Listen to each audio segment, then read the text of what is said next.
They say mothers should expect nothing in return.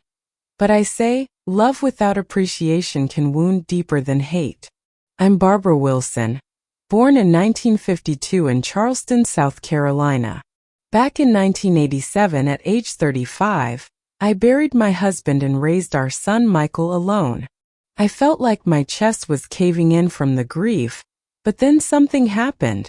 Today, at 73, in my little sunroom with a cup of chamomile tea, I'm finally sharing this because too many women give until they're empty.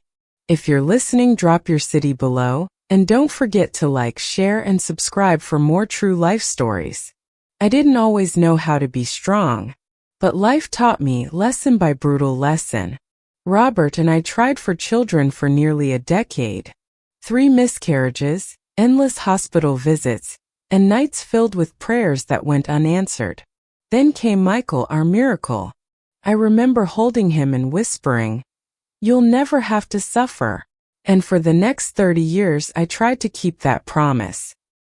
Robert died when Michael was just 8. A sudden heart attack. One minute he was making his usual Saturday pancakes and the next he was gone. I didn't have time to mourn. There was a mortgage, school fees, groceries, and a boy who needed stability. I cleaned houses during the day and worked the night shift at a textile factory. I was always tired, but I never let Michael see me fall apart. He was a bright boy, sharp, sweet, and full of dreams. When he told me he wanted to be a lawyer, I took on even more shifts. I didn't blink when I had to cash out my small retirement savings to pay for his LSAT prep courses. I just smiled and said, "Get into Harvard, baby. Mommy's got you." He did. And when he walked across that stage, I swear I felt Robert beside me beaming. The only problem? Somewhere between that graduation and his first job, Michael forgot who helped him climb. It started slow. Michael moved to Atlanta for a job at a firm that paid him more in a month than I used to earn in a year. I didn't mind the distance, we talked often. Then came Jennifer. Now let me be honest. Jennifer was beautiful, polished, and came from old money. The kind of family that wore cashmere in spring and called their children darlings. She smiled at me the first time we met, but it didn't reach her eyes. Still, I wanted to love her because my son did. I gifted them $10,000 for their wedding, scraped together from years of couponing and secondhand sales. No thank you note. No call. Just a text that said, "Got the check. Thanks." They bought a house, a stunning 2-story place in Buckhead, with an open-plan kitchen and marble counters. Michael asked if I could help a little with the mortgage for the first few months. That few months turned into 3 years. Every month, without fail, I transferred $1,200. I told myself it was love, not obligation. That's what mothers do, right? They make sacrifices, even if it means skipping new glasses for 2 years or ignoring the leak in the kitchen ceiling. Then I got sick. It was pneumonia, but at my age, even a cold can turn deadly. I was in the hospital for 6 nights. Alone. Michael didn't visit once.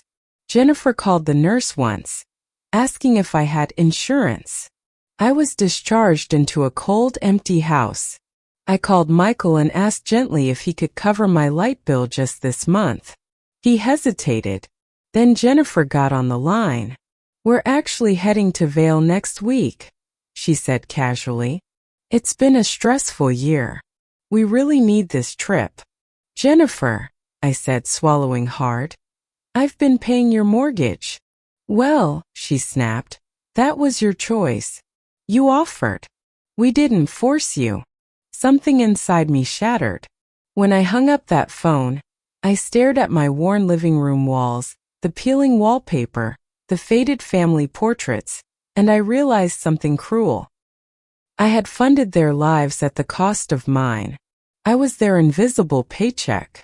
A walking bank in orthopedic shoes. That night I made a decision. I stopped the payments. No warning. No explanation. Just silence. 2 weeks later, Michael showed up at my doorstep frantic. "Mom, the bank called. You missed the payment. What's going on?" I stopped. I said simply. "I can't anymore. I won't." He stared at me like I'd stabbed him. "But we're behind now. Jennifer's furious." "I was in the hospital, Michael," I said, voice trembling. "Did you even notice?" He looked down. "Shame? Maybe. Maybe not."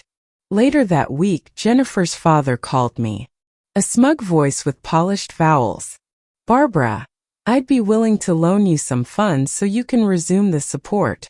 Jennifer says this has caused serious distress." "I'm not distressed," I replied. "For the first time in decades, I can sleep with my heat on." He hung up. Routmann. And just like that, the silence grew. Michael didn't call for Thanksgiving. Then Christmas approached. I always cooked. Always. Turkey, sweet potato pie, cornbread stuffing. Even when I was bone-tired, I'd host. Not this year. 3 days before Christmas, Jennifer called. "Michael thinks it's best if you sit this year out," she said breezily. "It's just too much with your health. You understand, right?" she said. But I just didn't answer her that moment. I just smiled. Because they forgot one thing. I pay the damn bill that I just ended the call. I sat in my quiet little house on Christmas morning. No smells of cinnamon. No laughter bouncing off the walls. Just me, my heating pad, and a hot mug of ginger tea. They thought they had cut me off. But that was the funny part. I had been the one keeping the lights on. Literally. Jennifer forgot the house was still under my name. I'd taken out a second mortgage on my own house to help them qualify for theirs. They made the down payment, but the loan? The loan was under Barbara E. Wilson. Me. And now that I had stopped paying, I called the bank and requested a foreclosure freeze. They were stunned. Apparently, no one ever willingly walked away from a Buckhead mini-mansion. When the manager asked why, I simply said, "Because I was uninvited to the house I bought." The day after Christmas, Jennifer called again. Not with an apology. Not with guilt. But rage. "Did you tell the bank you're not paying anymore? What kind of mother are you?" "The kind who's tired," I said quietly. "Tired of being used." Michael didn't call at all. January passed in a blur of icy mornings and radio silence. I busied myself. Joined a book club at the community center. Started watercolor painting with the ladies on Thursday afternoons. Bought myself a new coat, bright red. The color of boldness. The color of stop signs. Then one night, there was a knock on my door. And to my surprise, it was Jennifer. Makeup smudged, eyes red, cheeks hollow. She stepped in without asking. Stood in my living room like she didn't know where to begin. "Michael's not well," she said. "He's been gambling. It's been happening for years. He's thousands in debt. The house, everything, it's all coming down." I sat silently, letting her speak. "I didn't know where else to go," she whispered. He hit a wall and started screaming. Said it was all your fault. My fault? I asked, raising an eyebrow. She shrugged.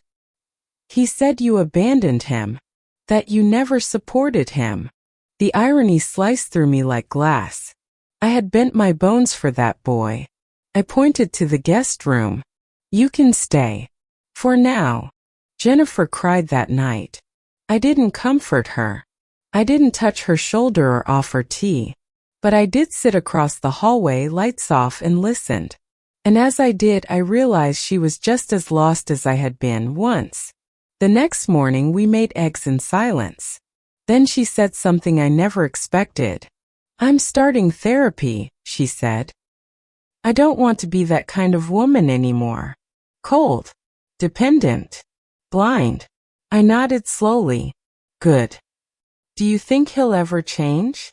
I took a long breath. "Only if he loses everything. And I mean everything." She left that afternoon thanking me, genuinely this time. Said she'd stay with a cousin across town. Said she wanted to stand on her own. I was proud. Quietly. Silently. Fiercely. Weeks passed. Then months. One spring afternoon, I got a letter in the mail from a rehab center. Michael was there. Voluntarily. No fanfare. No calls. Just a typed note on beige paper. Dear Mom, it read. You were right to stop. I lost everything. But I found myself. I hope, one day, I can earn your respect again. Love, Michael.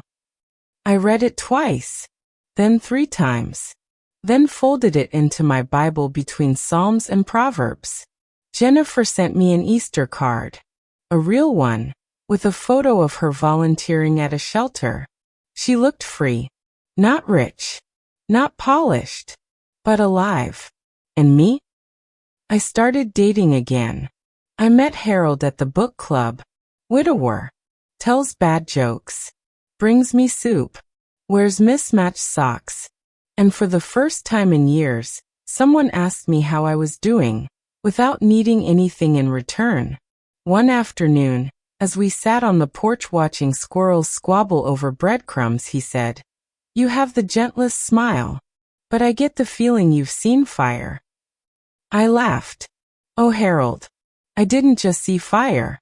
I walked through it barefoot, and kept walking. This past Christmas I hosted dinner. Not for Michael. Not for Jennifer. For the ladies from my painting class. For Harold. For 2 neighborhood kids who didn't have grandparents. We played old records. Ate until our bellies hurt. Laughed until our eyes watered. And when Michael called, I let it go to voicemail. Some things take time. But some things you have to let go, so you can breathe. People ask me now if I regret helping them. I say no. I regret letting them forget who was helping them. So if you're out there, tired and worn from giving, listen close. You are not selfish for setting a boundary. You are not unkind for choosing yourself. You are not wicked for saying, enough. We don't owe our children our bones. We owe them our wisdom. And now I live with warmth. Not from the heater, but from peace. Moral. Sometimes, the kindest thing you can do is stop rescuing people who refuse to swim. Your peace matters. Your healing is valid. Choose yourself, and keep choosing. If this story moved you, like the video, subscribe for more real-life tales, share with your friends, and tell us your biggest takeaway in the comments.